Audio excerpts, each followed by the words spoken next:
कैसे हैं? तो अब हम लोग जो है बोर्ड की परीक्षा में पूछे जाने वाले प्रश्नों में से यह प्रश्न जो है 2-2 नंबर का पूछेगा। ठीक, संभावित प्रश्न है, तो इसको हम लोग देखते हैं। ठीक, यह वीडियो का जो है तीसरा भाग है।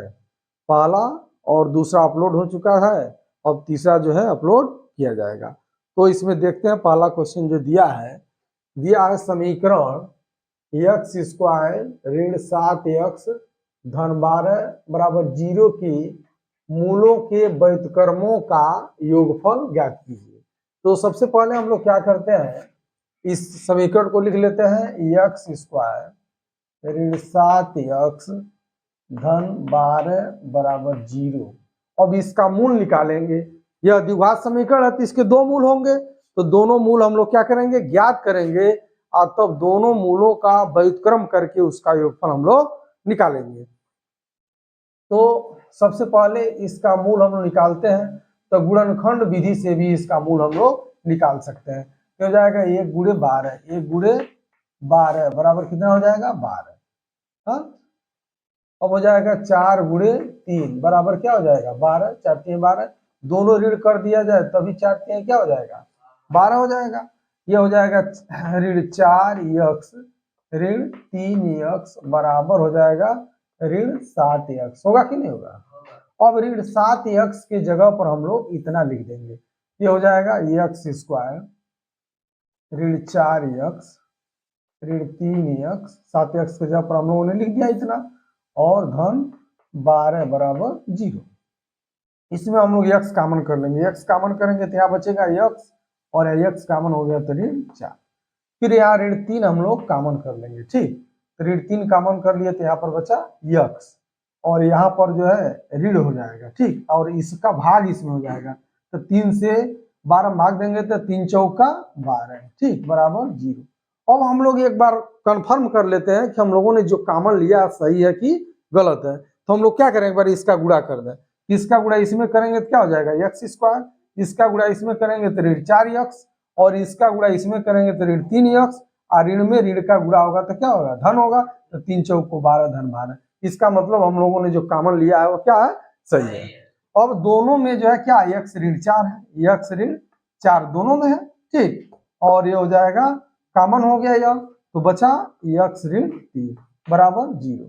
तो यह हो गया x ऋण 4 बराबर 0, तो x बराबर कितना हो गया 4।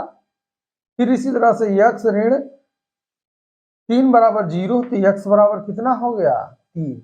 हो गया कि नहीं हो गया? अब हम लोग यह इसका व्युत्क्रम ज्ञात करते हैं। मान लीजिए यह अल्फा है और यह क्या है बीटा है, तो 1/अल्फा निकालेंगे तो क्या हो जाएगा 1/4 हो जाएगा। हाँ, इसी तरह 1/बीटा निकालेंगे तो क्या हो जाएगा 1/3 हो जाएगा। तो अब इसका योगफल कह रहा है, व्युत्क्रमों का योगफल, तो व्युत्क्रमों का योगफल क्या हो जाएगा, व्युत्क्रमों का योगफल, तो 1/अल्फा प्लस क्या हो जाएगा 1/बीटा इक्वल टू कितना हो जाएगा 1/4 और प्लस क्या हो जाएगा 1/3। ये हो जाएगा, हाँ, लॉस हो जाएगा 4 तिहाई 12। ठीक, इसका गुणा इसमें 3 हो गया, इसका गुणा इसमें धन 4 हो गया, तो 4 3 7, 7/12।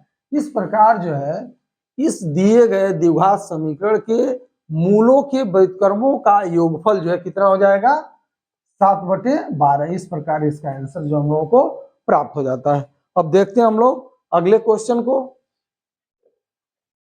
तो इसमें दिया है क्वेश्चन नंबर 2। क्वेश्चन नंबर 2 क्या दिया है कि k का धनात्मक मान ज्ञात कीजिए जिसके लिए समीकरण x स्क्वायर धन kx धन 64 बराबर 0 और x स्क्वायर ऋण 8x धन k बराबर 0 ये दोनों के मूल क्या होंगे, वास्तविक होंगे। इसको हम लोग देख लेते हैं कि यह जो है किस प्रकार सॉल्व किया जाएगा। तो सबसे पहले हम लोग समीकरण लिख लेते हैं। यह समीकरण दिया है, पहला समीकरण लिखते हैं। इसमें दिया है x स्क्वायर धन kx धन 64 इक्वल टू 0 दिया हुआ है। इसका ax square plus bx plus c equal to 0 से तुलना करते हैं।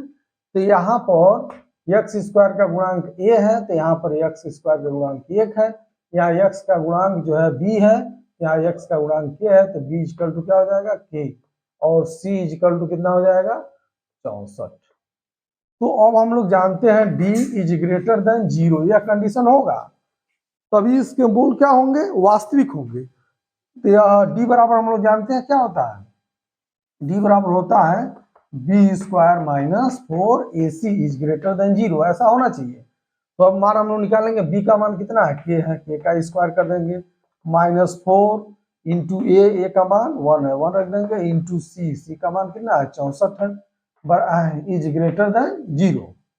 ये हो जाएगा के स्क्वायर इज ग्रेटर देन, अब यह माइनस में उधर जाएगा तो क्या हो जाएगा, प्लस में हो जाएगा, तो 4 गुणे क्या हो जाएगा 64 हो जाएगा। अब के इज ग्रेटर देन, तो अब क्या करेंगे, के का मान निकालेंगे तो ये करने में हो जाएगा, तो इसको लिख सकते हैं 2 गुणे 2, और 64 को लिख सकते हैं 8 गुणे 8, ठीक।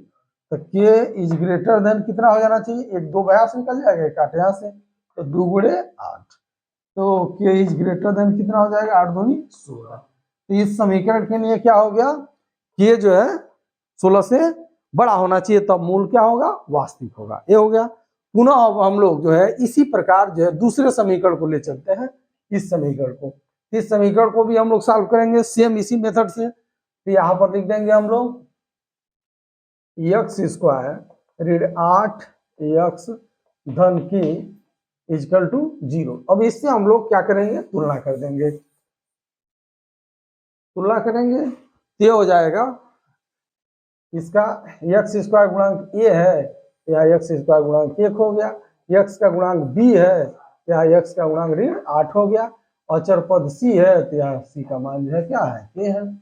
हाँ, इसमें भी डी इज इक्वल टू होता है B square minus 4ac is greater than 0, तब इसके मूल क्या होंगे, वास्तविक होंगे। तो यहाँ पर लिख लेते हैं हम लोग बी का मान कितना है 8 है, ऋण 8 है, तो ऋण 8 का होल स्क्वायर कर देंगे, -4 इंटू ए का मान क्या है 1 है, इंटू सी का मान क्या है, ये है, is greater than equal to 0 हो जाएगा।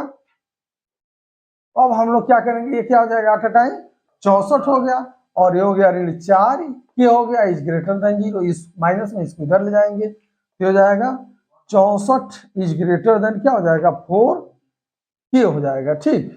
अब इससे इसका भाग दे देंगे तो हो जाएगा 64/4, हाँ, और इज ग्रेटर देन ये हो जाएगा, तो के इज ग्रेटर देन क्या हो जाएगा, हाँ 16 चौको 64, तो के का मान क्या हो गया, यह 16 से जो है क्या होना चाहिए, छोटा होना चाहिए, तब जाकर के इसके मूल क्या होंगे, वास्तविक।